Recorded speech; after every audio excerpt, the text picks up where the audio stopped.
Is Overwatch 2's Battle For Olympus event the worst event Overwatch has ever done? Hey, welcome to the channel, and before we jump into this, let me first say that this event, like Overwatch 2 itself, really could have got it so right with just a few changes. So let's kick things off with the negatives. What's wrong with the Battle For Olympus event? Well, free-for-all was kind of the wrong choice for an LTM, wasn't it? There's nothing wrong with the deathmatch approach per se, but when you look out the majority of the hero roster in favour of heroes who happen to have a skin in this battle pass or event, again, not necessarily wrong, but not exactly balanced to casuals or even veterans who like the heroes they like. And to cap it all, they went ahead and made it single player, an Overwatch 2 mode where you cannot play with your friends. It was the wrong choice. And the lack of a community element to the event, like, you know, being able to battle it out against your mates, has soured it almost instantly for a lot of players. I can understand Blizzard didn't want players jumping in with their mates just to farm kills or whatever, but the thing is, players are already doing that anyway just to farm the event by teaming up with randoms they meet in their lobbies, so it didn't even really solve that problem.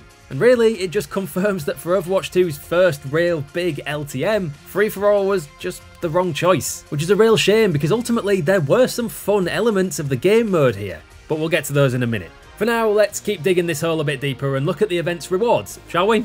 Overwatch 2 has largely been a bit of a letdown, rewards-wise, with a distinct lack of progression and tangible incentives to actually even keep grinding through the battle pass normally, let alone try and complete some event challenges to unlock one free skin for a hero you probably don't use anyway. Battle for Olympus, mercifully, brought a ton of new skins and other cosmetics with it, but how these skins and rewards are being distributed is leaving an even more bitter taste in players' mouths. You can only unlock one skin by grinding the event. The Winged Victory Mercy skin, which, I'll admit, is a great skin, fantastic design, top level Overwatch cosmetic. But if you've played the original Overwatch for any length of time whatsoever, the chances are you've already unlocked this skin. Which would be fine, newbies need to be able to unlock it too, but you'd think that there would perhaps be some other reward or incentive on offer to make you actually want to play the game mode, right? Well no, there's nothing.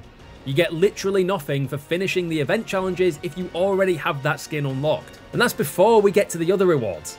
You have to get 300 final blows in the game mode to unlock a single title. Fine, I guess, if you have a weekend free to just play non-stop, but is that achievable for most casual players? Or hell, even for some dedicated players? Even if you manage to win every single game you play and snag 20 perfect final blows, that's still a big time sink. And realistically, you aren't going to be doing that in every game. Not everyone is a pro who can play at GM with every hero. And then there's the other skins in this event. Skins that really should have been part of the battle pass, that you can't unlock by grinding the event and have to get by simply paying for them. Which, if you want every one, is going to set you back probably about $80. Hope you saved your Christmas money up. Blizzard and Overwatch 2 need to make money, obviously. But if they can only do that by ripping content clearly designed for the battle pass from it and shoving it in the store for $19.99 a pop, then that's not going to sustain the fan base for long. Especially when the events themselves just don't quite hit the mark. Which is why this is so annoying. This event could have been amazing with just a few changes, and it's frustrating to watch it play out with disappointed fans and a more disenfranchised player base. The concept, Battle for Olympus, is awesome in theory, and giving the heroes involved tweaked, powered up versions of their abilities was a great way to inject some life into the game and the mode.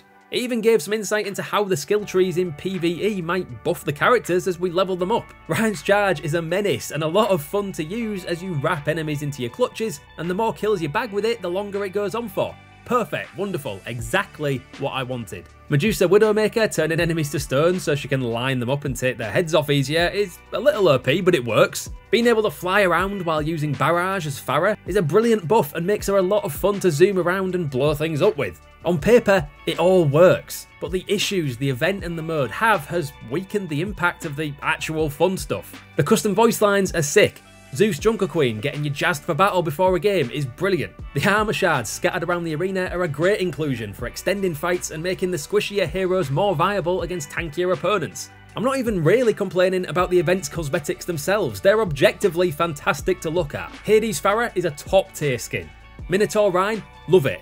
peak design. Even Medusa Widowmaker is a banger of a skin, even if it does make way too much in-game noise to ever be viable for a sniper hero. The elements are all there for a cracking, Greek god-themed free-for-all slobber knocker event that could have become a fan favourite. But thanks to a mix of strange store and skin decisions, the free-for-all gameplay barely holding weight outside of your first few matches, and the baffling decision to not let you play with your friends, Battle for Olympus missed its mark when it could have been a titan of Overwatch events. With all that said, thanks for watching. Drop a comment and let us know how you feel about the Battle for Olympus event.